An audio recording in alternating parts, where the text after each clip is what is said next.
Case fertility rate हम जिसको बोलते हैं वो है 0.24%। तो ये स्टेटस को देख के हमको अभी से अलर्ट रहना है। आंख का पीछे में, आईबॉल का पीछे में बहुत सीवियर पेन होता है, हड्डी जैसे टूट गया ऐसा वाला पेन सारा बॉडी में होगा। अब क्या है कि एसिम्प्टोमेटिक है तो पता ही नहीं चलेगा, बिल्कुल सिम्टम नहीं है उसमें। NS1 IgM एलाइजा और IgG एलाइजा। बुखार कमने के बाद में भी अगर प्लेटलेट अपना जितना रेंज में रहना है उससे भी घट गया तो वो सब चीज को फॉलो अप के लिए एक बार होने से भी जाना ही चाहिए। तब भी इमेच्योर प्लेटलेट फ्रैक्शन ये सब टेस्ट की भी जरूरत होता है। हेमाटोक्रिट एक बहुत जरूरी टेस्ट है। प्लाज्मा लीकेज बहुत डेंजरस सिचुएशन है। वो रबर का जो लेटेक्स आके जहाँ पे स्टोर करने के लिए कटोरे जैसा लगा के रखता है वहां पे भी बारिश का पानी आके रुकता है। क्विकली एक ड्राई डे का हैबिट करता है जिसमें मॉस्किटो जाके अट्रैक्टेड होकर उसमें मर जाता है। जी। तो ऐसा वाला इलेक्ट्रिक लाइट ट्रैप घर में यूज कर सकता है। बिल्कुल। नमस्कार, ये आकाशवाणी का ईटानगर केंद्र है। श्रोताओं, मैं फिर से लेकर आई हूँ एक विशेष कार्यक्रम। टुडे 16 मई 2025 जो है नेशनल डेंगू डे। तो नेशनल डेंगू डे की शुभ अवसर पे मैं आप सभी को हार्दिक बधाई देते हुए मेरे साथ जो मेहमान आए हैं doctor PJ Sharma, directorate of health services Naharlagun, government of Arunachal Pradesh, sir को भी मैं हार्दिक स्वागत करती हूँ हमारे इस विशेष कार्यक्रम में। जी दीदी, आपको भी स्वागत। तो कार्यक्रम को आगे बढ़ाते हुए मैं सर सबसे पहले मैं आपसे ये जानना चाहूंगी कि इस बार की जो टीम है check clean cover step to defeat dengue, इसका क्या मीनिंग है? Check clean cover steps to defeat dengue यानी कि देखे, साफ करे, ढके और डेंगू को हराने की उपाय करे। ये फैलता है मादा एडिस मच्छर से। वो अंडा कहाँ देता है वो चीज को देखने के लिए, चेक करने के लिए बोला है, उसको साफ करने के लिए बोला है कि वो अंडा डिस्ट्रॉय कर दिया जाए। और अगर जहां पानी स्टोर करके रखना है वहां पे पानी को कवर करके रखे, जैसे कि पीने का पानी या तो हमारा बिल्डिंग का ऊपर में जो स्टोरेज रहता है उसमें पानी का कवर अच्छा से रहना है कि अंदर में जाके कोई मच्छर अंडा दे ना सके। और इस प्रकार का और जितना भी हमारा पास में कर सकने वाला उपाय है ये सारे उपाय को अपनाने के लिए बोला है सो दैट डेंगू हमको दिक्कत ना कर पाए। नेशनल डेंगू डे का महत्वपूर्ण जो सिग्निफिकेंस या यूं कहे इम्पोर्टेंस का बारे में भी आप हमारे श्रोताओं को जानकारी दे दीजिए। जी, डेंगू सारा वर्ल्ड में बढ़ते बढ़ते जा रहा है, हमारा इंडिया में भी काफी बढ़ गया। तो इसलिए 2016 में for the first time India में नेशनल डेंगू डे मनाने के लिए प्लान किया गया और उसी समय से हर साल में 16 मई में इसको मनाया जाता है। इसका महत्व समझने के लिए हम उसका फाइंडिंग्स में बोलता हूँ कि हर साल में सारा वर्ल्ड में 100 to 400 million people every year dengue में इफेक्टेड होता है। और देखा जाए तो एस्टिमेटेड 99 मिलियन सिम्टोमेटिक केस निकलता है और 404 मिलियन एसिम्टोमेटिक यानी कि जिसका लक्षण नहीं रहता है ऐसा वाला डेंगू ओवर 100 कंट्रीज में ये निकलता है। और उनमें से 5 लाख सीवियर डेंगू होता है बहुत डेंजर फॉर्म में, और उनमें से 20,000 का हर साल डेथ हो जाता है। Life loss means human resource हमारा लॉस सारा वर्ल्ड से। लास्ट 30 इयर्स में सारा वर्ल्ड में ये देखा गया है कि आगे जितना डेंगू होता था अभी 4 टाइम्स मोर होना शुरू हो चुका है। सारा वर्ल्ड में $9 बिलियन का डायरेक्ट हो या इनडायरेक्ट हो मेडिकल कॉस्ट इसमें बर्बाद हो जाता है। इंडिया में 5 साल का एक डाटा लेके बीच में एक बार स्टडी करके देखा है कि हमारा देश में जितना डेंगू होता है उनमें से मृत्यु दर कैसा है, मतलब 100 में से कितना आदमी मरता है। उसको देखा गया है कि उस स्टडी का मुताबिक कुछ साल पहले हुआ था, वो है कि केस फर्टिलिटी रेट हम जिसको बोलते हैं वो है 0.24%। तो ये स्टेटस को देख के हमको अभी से अलर्ट रहना है कि ऐसा वाला डिजीज हमारा सोसाइटी में ना हो, कहीं गली में ना हो, कहीं किसी का भी घर में ना हो, कि हमारा घर का बर्बाद ना हो, हमारा सोसाइटी का बर्बाद ना हो, इकोनॉमी के लिए भी हम लोग ठीक ठाक रहे। जी। डेंगू का अर्ली साइंस एंड सिम्टम्स क्या है उसको भाई हमारे श्रोताओं को जानकारी दे दीजिए। एक बहुत ही स्पेशल साइन होता है कि आंख का पीछे में, आई बॉल का पीछे बहुत सीवियर पेन होता है। ओके। और हड्डी जैसे टूट गया ऐसा वाला पेन सारा बॉडी में होगा। तो ये बहुत ही डेंजरस 2 पॉइंट है जो चीज बर्बाद सिम्टम्स है। हाँ, बर्दाश्त करना बहुत ही मुश्किलदायक है। साथ में तो बुखार रहेगा, बॉडी एक रहेगा, और जितने जितने ये बढ़ते रहेगा उतना ही साथ साथ आपका जैसे कि वॉमिटिंग हुआ, ब्लीडिंग कुछ आना शुरू हो गया अलग अलग बॉडी का पार्ट से, और बॉडी का बड़ा हिस्सा में जैसे कि चेस्ट और बैक साइड में ये सब में भी ब्लीडिंग स्पॉट्स दिखा जा सकता है। ये सब चीज से हम लोग को एक डाउट करना चाहिए कि कहीं ऐसा तो ना हो गया, इसके लिए टेस्ट करना चाहिए। इसको किस तरीके से टेस्ट करके निष्कर्ष में आ सकता है कि हमारा डेंगू हुआ है वो देखें। जी जी। तो उसके लिए कुछ स्पेशल टेस्ट है जिसको हम लोग NS1 बोलते हैं, और ये शुरुआती 5 दिन का अंदर है अगर टेस्ट करता है बुखार का शुरू होने का तो उसमें पॉजिटिव आने का चांसेस है। लेकिन ये 5 दिन हो गया, उसका बाद में ज्यादा देर भी नहीं हुआ, जैसे कि 2-4 दिन और वो चला गया है, उस समय में IgM एलाइजा बोल के एक टेस्ट कर सकते हैं, उसमें भी पकड़ जा सकता है अगर ये बीमार है तो।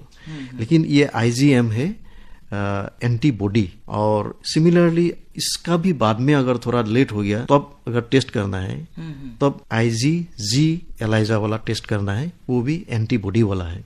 हम लोग जो NS1 का बात कर रहा था जो कि नॉन स्ट्रक्चरल प्रोटीन 1 है, वो है आपका शुरुआती समय में फर्स्ट टाइम में ही मिलने वाला एंटीजेन, यानी कि एग्जैक्टली जो वायरस है डेंगू वाला उसको डायरेक्ट डिटेक्ट किया है। लेकिन इसका बाद में जो हम एंटीबॉडी का बात कर रहा था उसका मीनिंग ये है कि कुछ दिन पहले हमारे यहाँ पे कुछ डेंगू का एंटीजन घुसा था, अभी ये धीरे धीरे क्लीन हो चुका है या ऑलरेडी क्लीन हो गया, और इसी तरीके से हमको पता लग सकता है कि ये फ्रेश केस है या तो थोड़ा दिन बीत चुका है। जो आपने बताया वो जो है स्पेसिफिक टेस्ट है जो डेंगू को डिटेक्ट करने के लिए। जी जी। अच्छा।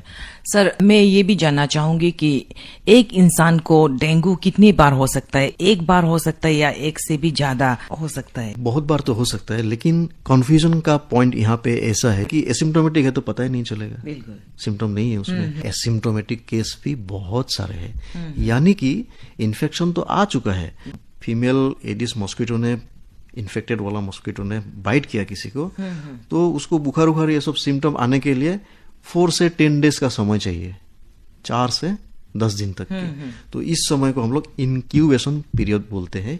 इस समय में सिम्टम नहीं आते हैं जनरली, उसका बाद में ये शुरू हो जाता है। जब सिम्टम शुरू हो गया तभी टेस्ट करेंगे। सर, अगर डेंगू को हम लोग प्रॉपरली ट्रीटमेंट नहीं करता है या लेटली हम लोग डायग्नोस करता है तो उसका कॉम्प्लिकेशंस कितना तक हो सकता है? ये एकदम डेथ तक की जा सकता है। जी जी। तो उसको थोड़ा एक्सप्लेन करना पड़ेगा। जी जी। सिम्टोमेटिक है तो उसमें टेस्ट उस्ट करके हम लोग को पता चल गया। सिम्टम नहीं था तो हम थोड़ी टेस्ट करेंगे, या तो कॉमन पीपल का ऐसा टेंडेंसी नहीं रहेगी हम इसको भी टेस्ट करें। डेंगू का मैं बोल देता हूँ कि इसका 4 टाइप्स है, dengue 1, dengue 2, dengue 3, dengue 4, serotype जी जी वायरस। तो ये अलग अलग प्रकार से हो सकता है आदमी को, जी जी। और 2 या 3 या 4 से भी एक बार में ही पकड़ सकता है। अगर वो कोई पर्टिकुलर एक टाइप से हुआ है, नेक्स्ट समय में अगर सेम टाइप से उसको बाइटिंग होगा तो उस आदमी का ज्यादा सीरियसनेस नहीं आता है। अगर उसका साथ में कोई कोमॉर्बिडिटी नहीं है, मतलब अलग कोई प्रकार का डिजीज नहीं है या कोई डेंजरस ट्रीटमेंट नहीं चल रहा है, जैसे कि कभी किडनी ट्रांसप्लांट करके लेके आया, या तो मतलब इम्यूनोसप्रेसिव कुछ दवाई ले रहा है, या तो HIV एड्स है, ये सब चीज में थोड़ा अलग हो जाता है। या तो कोई कार्डियक सीवियर कोई डिजीज है जिसमें ऐसा दवाई खा रहा है जिससे ब्लीडिंग हो सकता है, जी जी। और वो दवाई नहीं खाने से भी हार्ट के लिए प्रॉब्लम है, तो ये सब थोड़ा हट कर है केसेस। अदरवाइज जो नॉर्मल एक आदमी को अगर ऐसा वाला एक टाइप का बाइटिंग हुआ सीरोटाइप से, तो वो आदमी को सेकेंड टाइम में भी सेम टाइप से अगर बाइटिंग होता है तो उस आदमी का सीरियसनेस नहीं होता है। लेकिन सेकेंड टाइम में या थर्ड टाइम में अलग अलग टाइप का मिक्स टाइप से अगर बाइटिंग हो गया तो वो आदमी सीरियस हो ही जाएगा। इसलिए ऐसा लाइटली नहीं लेना है, तुरंत इसको टेस्ट करना चाहिए। अगर है तो डायरेक्ट तो पता नहीं चलेगा घर में बैठ के कि मेरा कितना टाइप से अटैक हुआ है, और उस समय में अगर सीरियस हो गया तो ICU को सिवा अलग कोई जगह में इसको रख के ट्रीट करने का लायक नहीं है। बीच में मैं बता देता हूँ कि बहुत सारे टेस्ट, सपोर्टिंग टेस्ट भी होता है, उसमें एक सीबीसी प्लेटलेट काउंट भी होता है।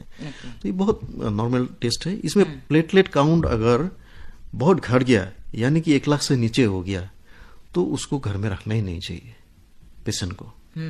और वो चीज बिलो 30 to 10,000 जैसा हो गया, तब तो उसको बॉडी के अंदर में प्लाज्मा लीकेज शायद शुरू हो चुका है। अच्छा। और ये एक बहुत ही डेंजरस सिचुएशन है, सेवियर है। हाँ, उस समय में जरूरत होता है कि प्लाज्मा डोनेशन का, यानी कि प्लेटलेट थेरापी उसमें लेना बहुत जरूरी होगा। और उसको विदिन 3 days नॉर्मल कर सकने के लिए इतना ताकत और हिम्मत आईसीयू में जोर लगाना पड़ेगा। इसका साथ साथ कोई हिमाटोक्रिट 20% इंक्रीज की ऊपर का कोई सिग्नल है तो शॉक की तरफ जा सकता है। और उस समय में इसको एवरी 24 आवर्स में हिमाटोक्रिट का टेस्ट करना चाहिए, अगर ऐसा सीरियस कंडीशन में चला गया, आईसीयू में है।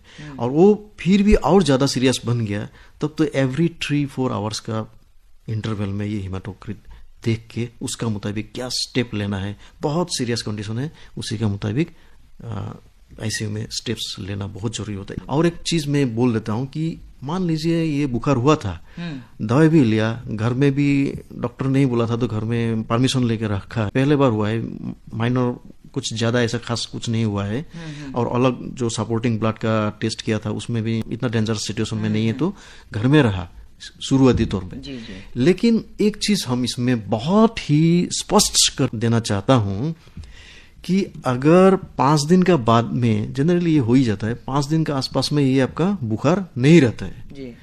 लेकिन उस समय में हो सकता है कि पेशेंट का प्लेटलेट काउंट बिलो 1 लाख हो गया, और नॉर्मली जनरली 1.5 to 4.5 लाख हम लोग एक्सपेक्ट करते हैं एक हेल्दी आदमी को। लेकिन 1 लाख का नीचे चला गया, और थोड़ा पहले जैसे बोला कि 30,000 to 10,000 का भी नीचे चला गया, ये तो घर में रखने से नहीं होगा। आदमी सोचेगा कि नहीं, बीमार हुआ है, थोड़ा धीरे धीरे ताकत आएगा, खाना वाना ठीक से खा नहीं पा रहा है। लेकिन ये अंदर में इतना सीरियस कंडीशन है कि उस समय में पपाया का पत्ते का जो एक ट्रेडिशन है, उसको जूस पी के हम मतलब प्लेटलेट को बढ़ाएंगे, वैसा वाला भरोसा में रह के घर में रहना ठीक बात नहीं है। क्योंकि सिर्फ प्लेटलेट काउंट का जो मामला है, सिर्फ एक ही प्रॉब्लम हो रहा है अंदर में, ऐसा बात नहीं है। इसलिए ऐसा कंडीशन में जरूर डॉक्टर का पास में फॉलोअप के लिए होने से भी जाके उसमें टेस्ट करके डिसीजन लेना है कि हमको क्या करना चाहिए या नहीं करना चाहिए। जी बिल्कुल। इसका क्या प्रिवेंटिव मेजर है और इसके लिए क्या वैक्सीन होता है? जैसे कि ये 4 टाइप्स से होता है, ये मतलब सीरोटाइप बोल रहा था जी जी। ये हर टाइप के लिए वैक्सीन बनाना काफी मुश्किल वाला बात है। इसको ट्रायल चल रहा है, लेकिन सारा एग्जाम पास करके ह्यूमन तक की लाने के लिए अभी भी बहुत बाकी है। कोई देशों में वैक्सीन का प्रयास जारी है, लेकिन उन लोगों में केवल उसी लोगों को ही ये वैक्सीन दिया जाता है जिसका उम्र अभी 9 से 16 साल है। और उन लोगों का भी लेकिन ज़िंदगी में कभी आगे डेंगू होना ज़रूरी है तभी इसको दे सकता है। और इसको जिसका डेंगू नहीं हुआ है ऐसा वाला आदमी को देने से ज़्यादा खतरा ही दिखा जा रहा है।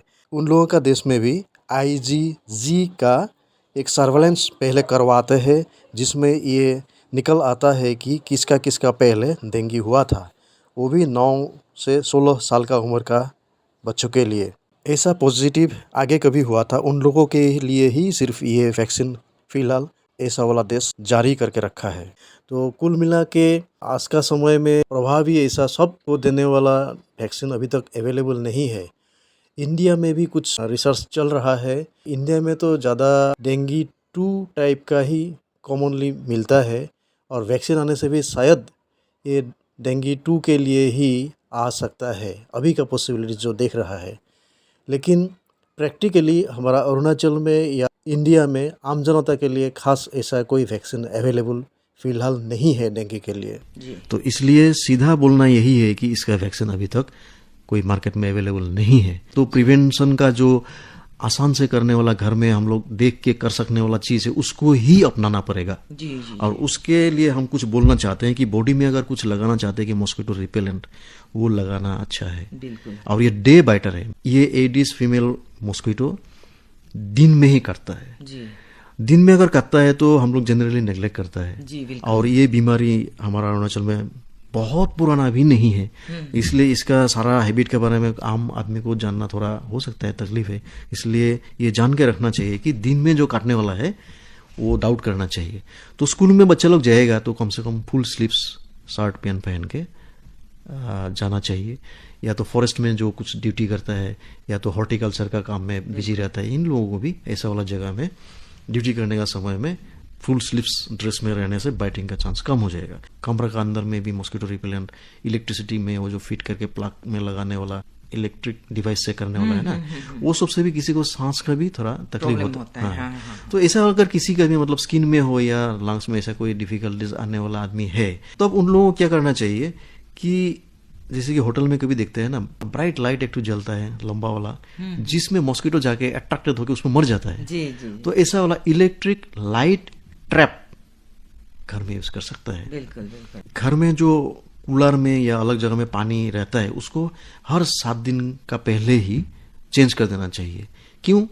क्योंकि उसमें अगर अंडा दिया भी है मच्छर ने, तब वो अंडा खराब हो जाएगा, निकाल देंगे, फेंक देंगे। वीकली एक ड्राई डे का हैबिट करता है तो अच्छा है। देखिए, जो ड्राई करने का बात कर रहा है ना, अभी फेंक दिया पानी, आसपास में ही पानी रहा है, उसमें अंडा भी है, अभी थोड़ा बाद में फिर पानी भर दिया जी, तो ऐसा नहीं करना है। उसको जो कंटेनर है, ये कंटेनर को पूरा लंबा टाइम के लिए अच्छा से ड्राई होने के लिए देना चाहिए। और ये वाला मॉस्किटो का जो अंडा है, ये अंडा एकदम ग्लू जैसा, मतलब आठा, इतना आठा रहता है, वो पूरा चिपक के रहता है। इसलिए जो भी बर्तन क्लीन करना है, ये डेंगू रिलेटेड बात कर रहा हूँ, अलग का नहीं बोल रहा हूँ, उसमें एकदम खींच के अच्छा से इसको सफाई करना है। नहीं तो कहाँ रहता है, कैसे स्टिकी होके रहता है, वो बोलना मुश्किल है। बाद में यहाँ से फिर से जर्मिनेट होके इसका अंडा से पॉजिटिव वाला डेंगू करने वाला एडिस फीमेल मॉस्किटो फिर से जन्म हो गया जी, तो सब गड़बड़ हो जाएगा। जी। क्योंकि हमने क्लीन किया देखने में, और असली में तो जो डेंजर था वो रुक गया।